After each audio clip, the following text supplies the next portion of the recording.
I'm not sharing this story to impress you. I speak of this so you understand. I too once wrestled with doubt before the law proved itself true. Had to recall it in the midst of doubt, in the waiting, in the returning again and again. But I was in the army. I longed to be home. The rules said I would be there for years. There was no reason for anyone to release me early. And every day the same barracks, the same faces, the same orders told me this was my reality. I will admit I felt trapped. My mind whispered, how could this ever change?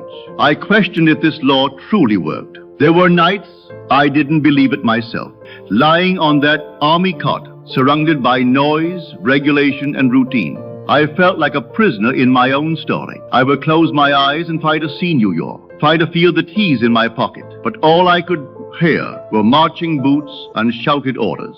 Some nights I gave in to the heaviness. I thought, what's the point? Nothing is moving. I felt angry. I felt foolish. I felt alone. But then I remembered, the law is not moved by fleeting emotions. It is moved by the sustained feeling of the wish fulfilled. It is moved by assumption. So I didn't need to feel powerful. I just needed to return. Even if my return was shaky, half-hearted, or filled with doubt, I still returned. Each night, lying in my bunk, I left the army in imagination. I placed myself in my apartment in New York. I felt the keys in my pocket, the worn wood under my feet, the hum of the city I loved. Some nights it felt vivid. Other nights it felt far away, but still I returned. And in that return, something took hold, a steadiness, a whisper that said, you are still the operant power, even here, even now. And then one day, my commanding officer called me in. A replacement had been assigned. Orders had been signed.